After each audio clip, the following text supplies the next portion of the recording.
1,000 subjects were recruited by the 8 participating centres across Europe, with 900 obese or overweight parents enrolled in the 8-week weight loss programme. The families were recruited using word of mouth, healthcare professional referrals, the media and house-to-house leafleting. Some centres had more difficulty in recruiting families than others. Potential recruits were extensively screened, and those with metabolic conditions, diabetes, certain allergies and weight loss due to surgery excluded. Once recruited, families, parents and their children took part in clinical investigations, anthropometric measurements, weight, height, BMI, body waist and hip circumference ratios were taken, blood pressure too. Blood and urine samples were taken from adult subjects at baseline, after the 8-week weight loss phase, and at 6 and 12 months. These samples are used to identify hormones and metabolites involved in the regulation of appetite. Children who were willing also gave blood and urine samples. In adults, an oral glucose tolerance test was taken at the same time to aid prediction of type 2 diabetes. Biopsies of adipose tissue were taken for analysis of gene expression, and a further fat biopsy taken after 2 days of the weight loss programme to aid the identification of predictor genes associated with weight loss.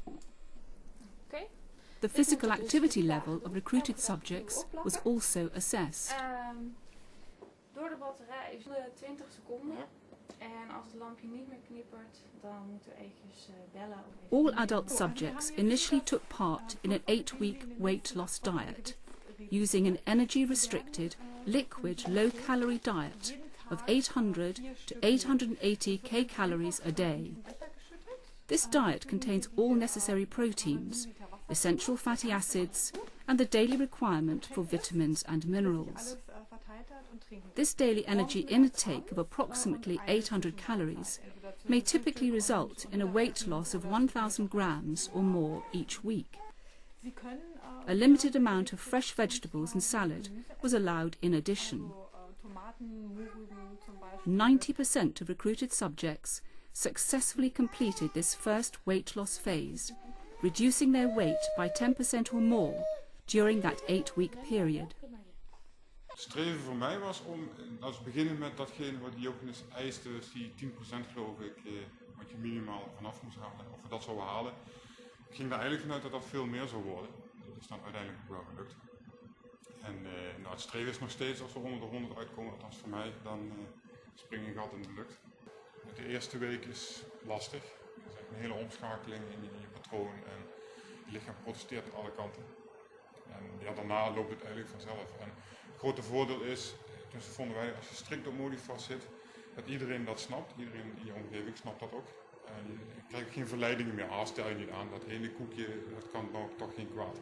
Als je heel strikt, we doen Modifast en verder niks, dan snapt iedereen dat. En dan lukt het ook wel. Im Arbeitsbereich, da kommt dann schon so, wenn man dann was sieht, ne?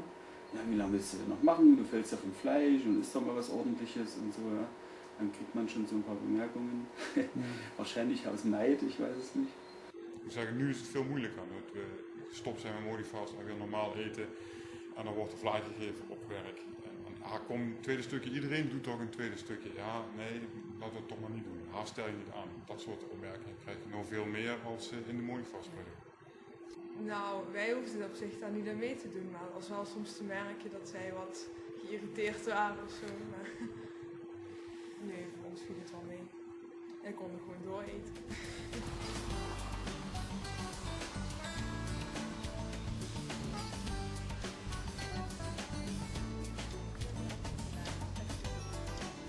The first bunch of people that arrived to the center seemed a little bit suspicious or wary of the liquid diet. This is something that's done in Greece for the first time.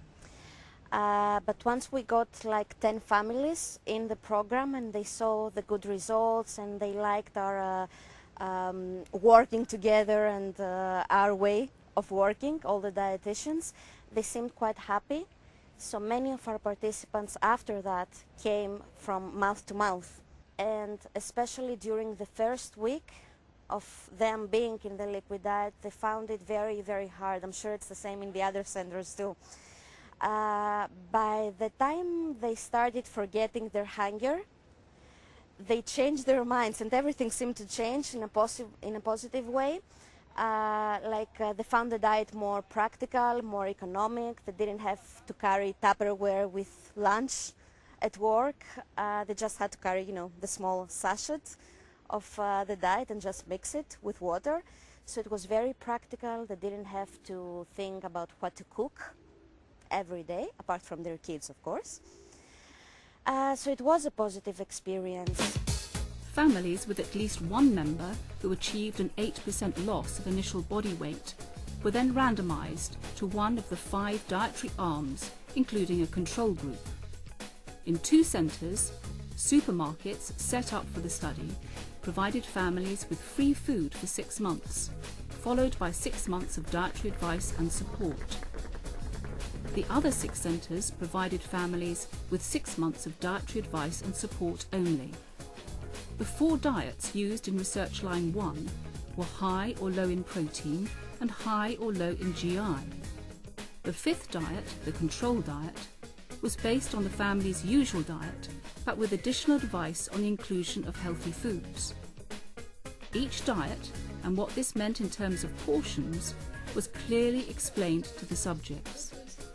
Families at the 6 centres not using supermarkets were given access to a dietitian every other week to provide advice on weight control and diet composition, through recipes, advice on cooking, and behaviour modification. Advice on the content of the diet was standardised across all centres, but also reflected local dietary customs. A basic characteristic of the diet in Crete is lots of olive oil, both in salads and when cooking the food. So this is something that we had to cut back when advising people on how to eat during their 6-month intervention program. We did that by suggesting small amounts of olive oil, which will be enough to take all the good nutrients it has. I try to just buy things that are stabilizing my appetite, and what I found really helpful is by stabilizing proteins and carbohydrates, what happens is that I stabilize my appetite for food. So when I sit at the table, I have control of what I eat, and it feels so great. It feels really nice. I want to buy zucchinis, cauliflower, and some broccoli actually. What I will do with those, I will boil them when I get home, and sometimes I steam them instead of boil them. They taste better that way. I put olive oil on top and lemon juice. Okay. And that's what I do. Regarding the GI and the low protein diet, these days the diet in Crete has lots of protein, and especially meat protein. So if we consider the low protein groups, dietary intervention groups, this is a bit difficult. And today we randomized a family that said, like, if I have 50 grams of chicken with my main meal, it's just one small piece, like a matchbox. So that isn't enough. Τόσο. Πολύ μικρό. Πολύ μικρό. Και κοιτάξτε όμως πόσες πρωτεΐνες έχει το άτιμο. Που είναι ένα μικρό κομματάκι κρέας. Το κοτόπουλο, ας πούμε, έχει τόσο πολύ. Το κοτόπουλο πρέπει να έχει λίγο λιγότερο. Καλά, ένα παράδειγμα έδωσα εδώ. Το κοτόπουλο στο γκρίλ έχει πιο πολύ. Πιο πολύ.